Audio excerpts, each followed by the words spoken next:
Hello friends, Upadhyay family blog में आप सबका स्वागत है। जैसा कि आप सब जानते हैं, गोरखपुर एम्स में हमें आज 11 दिन हो गए हैं और आज मम्मी डिस्चार्ज हो रही हैं। तो उसके प्रोसीजर में डॉक्टर ने बोला कि इसको फ़ोटोकॉपी कराने के लिए जाना होगा फाइल का। और जिसमें बोला उस समय लगभग 10:30-11 बज गए थे और लगभग गोरखपुर उस समय फ़ोटोकॉपी की दुकानें सब बंद हो जाती हैं। तो हम लोग बोले कि अब क्या किया जाए।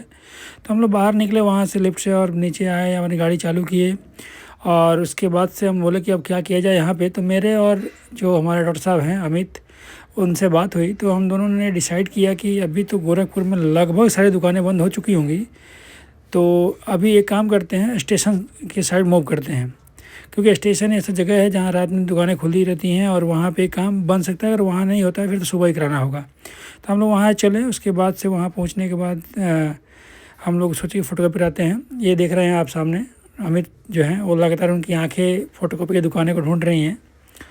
और वहाँ से जैसे अभी हम यहाँ से निकल रहे हैं तो इन चलते ही यहाँ से अमित बोल रहा था कि भैया फ़ोटोकॉपी दुकान मिल जाए वो सही है, हम जल्दी काम बन जाए तो फिर सुबह परेशान नहीं होना पड़ेगा। तो मैं कहा चलो ठीक है और जल्दी काम हो जाएगा। तो हम लोग ऐसे यहाँ से चलना शुरू किए, लगातार चारों तरफ देख रहे थे कि फ़ोटोकॉपी की दुकान खुली है कि नहीं। तो फिर देखा उन्होंने तो स्टेशन पे हमारा फ़ोटोकॉपी की दुकान खुला था, वहाँ फ़ोटोकॉपी के दे दिए। फिर हम अमित बोला भैया यहाँ बैठने से कोई फ़ायदा नहीं, क्योंकि इसमें 1 या 2 घंटे लगेंगे। तो एक काम करते हैं, तो आस-पास देखते हैं कुछ घूमने वाला हो तो घूम के आते हैं। और विडंबना ये है कि अमित लगभग 2 दिन से नहीं सोया था और 11 दिन से लगभग मेरी नींद तो एकदम ऐसी तैसी हुई पड़ी है, थकान अपार था।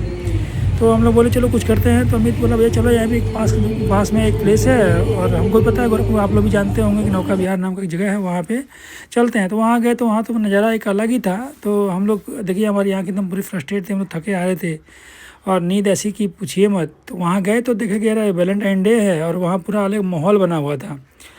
तो थोड़ा माइंड फ्रेश हुआ। तो हमें पता भी नहीं था कि ऐसा वहाँ है।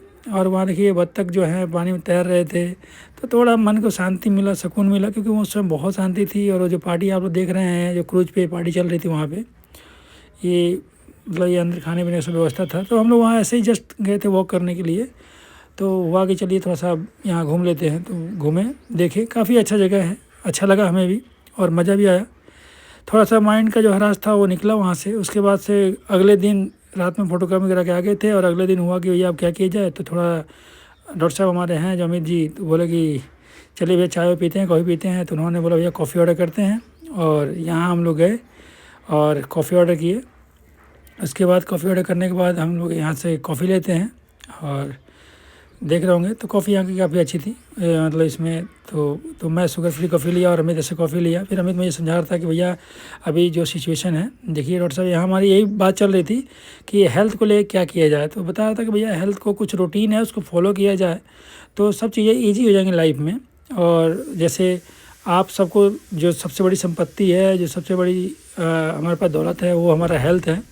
तो शरीर को पहले स्वस्थ रखें, उसके बाद कहीं और ध्यान दें। तो शुगर कम लें, साल्ट कम लें, योगा करें, प्राणायाम करें। तो ये मैं बता रहा था भैया डेली रूटीन सही रहेगा तो सब चीज़ें आसान हो जाएंगी और लोगों को अपने हाइजीन का बहुत ध्यान रखना चाहिए।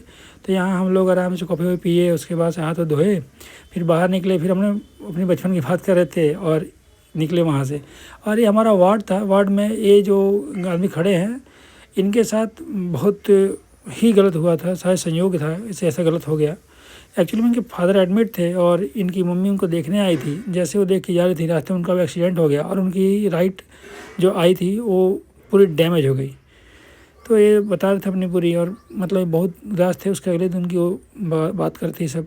उसके बाद हम डिस्चार्ज हमारा मिल गया है और हम यहाँ से अपने घर की तरफ प्रस्थान कर चुके हैं। तो हम निकल रहे थे और जैसा मैं बताया कि हमारे जो अमित भाई हैं वो गाड़ी चलाने के बहुत शौकीन हैं, लाइक मी, और बहुत पैशनेट हैं गाड़ी चलाने को। तो बोले भैया कि मैं ड्राइव करता हूँ, आप बैठिए, आप बड़े भाई हैं, आप बैठिए, मैं छोटा भाई आपको लेके चलूँगा। और बहुत मज़ा लेके चला रहे थे और बहुत इंटरेस्ट है गाड़ी चलाने में, मतलब पैशनेट है पूरा गाड़ी को लेके प्रोफेशन को लेके। उनका ऐसा मानना है और मेरा भी ऐसा मानना है कि जिस काम को करो बेहतरीन तरीके से करो, अपना 100% दो। तो हम लोग कर रहे थे, मस्त जा रहे थे। फिर तो यहाँ अमित गाड़ी की स्पीड जो है वो कई बार ऐसे मतलब सही से नहीं आगे जा बढ़ती। बोल तो भैया यार परेशान हो गया हूँ आगे पीछे गाड़ी को लेके, थोड़ा खाली रोड मिलता और तेज़ चलाता मज़ा आता। तो हम लोग एंजॉय किए, घर आ गए हैं, सब ठीक है। दुआ कीजिए आप लोग और चैनल सब्सक्राइब